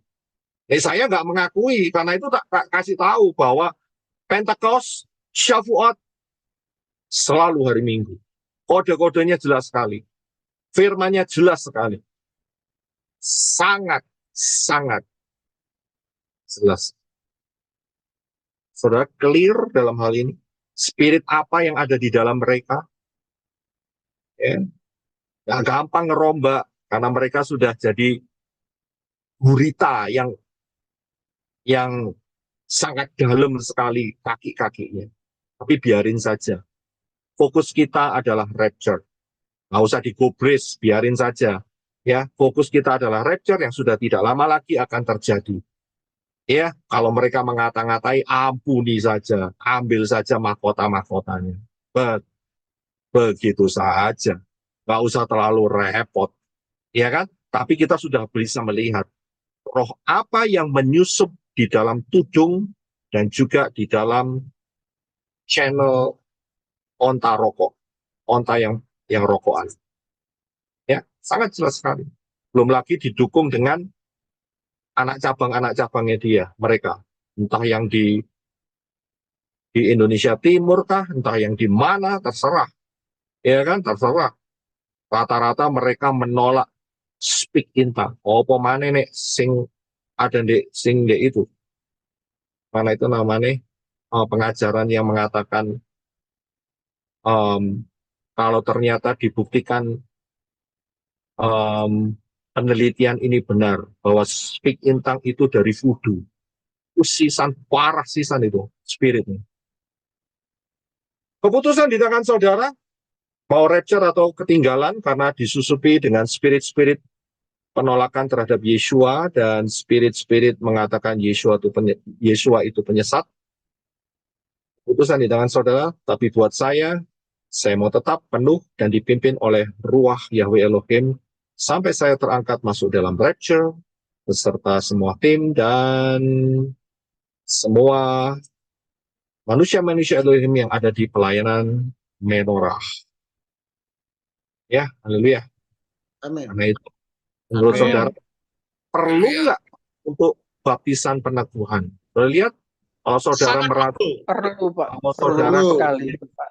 Kalau saudara kepingin disusupi, kalau saudara kepingin disusupi ya saudara ambil tindakan ya enggak perlu. Tapi kalau saudara merasa, waduh bahaya sekali nih spiritnya nih, spirit penghujatan terhadap Yeshua nih, spirit kebencian terhadap Yeshua, tapi mukanya, topengnya, ya pakai topeng Yahweh dalam Yeshua, wah, saudara ambil sendiri ya. Putusan kan saudara bukan lagi balita, bawah 50 tahun, ya kan? Haleluya, puji Bapak Yahweh. Ya, jaga-jagalah hari ini. Sebentar lagi kita sudah hampir memasuki dari masa kejatuhan Adam dan Hawa, sudah sangat dekat lagi, sampai 6.000 tahun. Tidak lama lagi rapture, saudara. Ya, tidak lama lagi rapture. Kita sudah masuk dalam 3,5 tahun Shekel Shemitah yang pertama. Jaga-jagalah, hati-hati ya. Saudara bisa perhatikan mau pakai pola Shemitah atau pola Yobel, bedanya cuma setahun, saudara. Bedanya cuma setahun. Yang pasti, Yeshua akan menjemput ya 5 gadis yang bijaksana. pasti. Ya, selama kita ada di dalam posisi 5 gadis yang bijaksana, kita terangkat masuk dalam rapture. Bye. Ya, gak ngurusi. Ya, mereka mau nyir-nyir, mau ngomong, mau ini, mau itu, gak percaya speak intang, mau gak percaya mengenai tubuh Yeshua, darah Yeshua setiap hari, ya kan? Gak peduli, rapture, silahkan aja mereka merasakan kira-kira apa yang mereka terjadi, yang mereka akan rasakan kalau sampai nggak di rapture. Ya kasihan sih, ya kasihan. Cuman ya apalagi ya sekarang kita kasihan, dan mereka juga nggak merasa kok. Dibenerin aja ya mereka juga tetap kacau balau. Ya, gimana? Ya serahkan saja sama Bapak Yahweh dalam Yeshua. Untung-untung mereka masuk di dalam kategori apa yang terbaik? Kategori apa yang terbaik? Kategori yang terbaik adalah meterai kelima. Meterai kelima. Itu kategori yang terbaik ya untuk manusia bisa diselamatkan kalau sampai tertinggal rapture. Ya, kategori yang meterai kelima. Kalau mampu Di yang belum masuk di dalam pintu keselamatan yang benar yaitu Yeshua, Yodshin Waw Ayin. Yeshua bacanya Yeshua bukan Yesus ya. Yodshin Waw Ayin Yeshua. Ya, masuklah dalam pintu yang benar karena Bapak Yahweh mengatakan siapa yang berseru pada nama Yahweh akan diselamatkan. Jangan keras hati, masuk di dalam baptisan di dalam nama yang benar, nama Yahweh, nama Yeshua HaMashiach dan Ruah Yahweh Elohim. Kemudian masuk di dalam belajar Dafar Elohim, pola yang benar. Tinggalkan semua ya, tinggalkan semua perayaan-perayaan pagan ya, menyakiti hati Bapak Yahweh. Sampai setialah sampai masuk di dalam rapture. Bapak Yahweh di dalam Yeshua HaMashiach berkati saudara. Haleluya.